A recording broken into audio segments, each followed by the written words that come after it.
Halo, Assalamualaikum teman-teman. Saya Muhammad Sedalastianda. Pada kesempatan ini akan mempresentasikan studi kasus mengenai dampak aktivitas pariwisata di Danau Tambelang yang berlokasi di Kabupaten Bekasi, khususnya Kecamatan Tambelang, yang saat ini berkembang menjadi salah satu destinasi wisata masyarakat lokal. Saya akan menjelaskan sedikit gambaran tentang Danau Tambelang. Danau Tambelang adalah danau yang terbentuk dari kawasan resapan air dan pemanfaatan lahan yang belakangan dikembangkan sebagai wisata keluarga dengan fasilitas sebagai berikut. 1. Spot swafoto. Kedua, saung untuk bersantai. 3. Pemancingan. 4. Wisata kuliner lokal. Yang kelima, area rekreasi sederhana. Pertumbuhan kunjungan wisatawan lokal mendorong adanya aktivitas ekonomi baru di sekitar danau.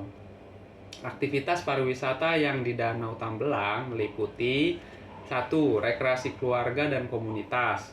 Yang kedua, memancing dan wisata alam.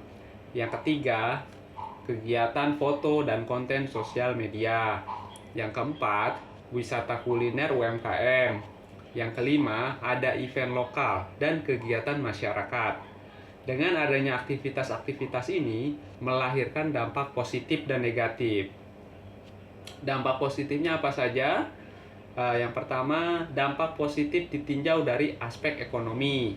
Yang pertama, peluang usaha bagi masyarakat lokal seperti warung makan, penyewaan perahu, area swafoto berbayar, dan parkir.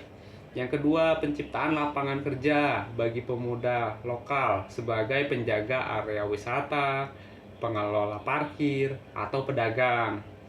Yang ketiga, peningkatan pendapatan desa melalui retribusi wisata. Dan yang terakhir, mendorong berkembangnya UMKM berbasis kuliner dan kerajinan. Nah, ada juga dampak negatif ditinjau dari aspek ekonomi. Yang pertama, ketergantungan ekonomi pada sektor informal yang tidak stabil. Yang kedua, potensi komersialisasi berlebihan sehingga mengurangi kualitas lingkungan. Yang ketiga, jika tidak dikelola dapat menimbulkan ketimpangan pendapatan antara pelaku usaha tertentu dengan masyarakat umum. Nah, selanjutnya dampak positif bila ditinjau dari aspek sosial budaya. Yang pertama, peningkatan interaksi sosial antar warga dan komunitas. Yang kedua, penguatan identitas lokal dengan adanya daya tarik wisata Desa Tambelang. Lalu, apa dampak negatifnya jika ditinjau dari aspek sosial budaya? Yang pertama, potensi konflik sosial, terutama jika pengelolaan wisata tidak transparan. Yang kedua, munculnya perubahan nilai budaya, misalnya pola konsumsi dan gaya hidup baru. Yang ketiga, resiko kebisingan dan keramaian yang mengganggu warga sekitar. Lalu, selanjutnya dampak positif jika ditinjau dari aspek lingkungan. Yang pertama, mendorong upaya pelestarian danau agar tetap menarik bagi wisatawan. Yang kedua, potensi program penanaman pohon dan penghijauan yang dilakukan bersama komunitas wisata.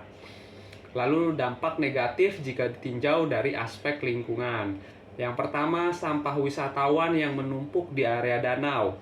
Yang kedua, pencemaran air akibat aktivitas memancing, limbah makanan, pembuangan sampah sembarangan. Dan yang ketiga, resiko penurunan kualitas habitat satwa lokal. Demikian tadi penjelasan dampak positif dan negatif dari adanya tempat wisata Danau Tambelang. Berikut ini adalah strategi memaksimalkan dampak positif dan meminimalisir dampak negatif. Di bidang ekonomi, strateginya adalah mengembangkan koperasi desa untuk mengelola wisata secara transparan. Yang kedua, memberikan pelatihan UMKM bagi pedagang dan pemuda lokal. Yang ketiga, mendorong produk unggulan desa seperti kuliner khas. Yang keempat, pengatur tempat untuk pedagang agar tertib dan nyaman. Lalu, strategi di aspek sosial budaya, melibatkan tokoh masyarakat dan pemuda dalam pengelolaan wisata. Selanjutnya, mengadakan festival budaya lokal untuk menjaga identitas daerah. Yang ketiga, penyusunan aturan tata tertib wisata agar menjadi ketertiban dan kenyamanan warga. Yang terakhir, edukasi etika berwisata kepada pengunjung.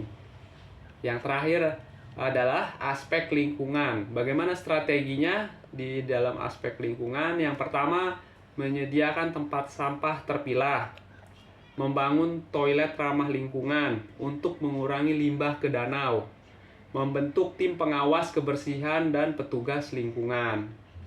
Selanjutnya yang terakhir, penetapan zona perlindungan bagi area yang rawan rusak. Nah, sebagai penutup, secara keseluruhan Danau Tambelang memiliki potensi besar sebagai destinasi wisata alam di Bekasi. Namun, pengembangan pariwisata harus dilakukan secara berkelanjutan dengan mempertimbangkan keseimbangan antara ekonomi, sosial budaya, dan juga lingkungan. Dengan pengelolaan yang baik, pariwisata di Danau Tambelang tidak hanya memberikan manfaat ekonomi, tetapi juga menjaga kelestarian lingkungan, serta memperkuat identitas budaya masyarakat. Demikian presentasi dari saya mengenai Danau Tambelang. Semoga bermanfaat. Terima kasih. Assalamualaikum warahmatullahi wabarakatuh.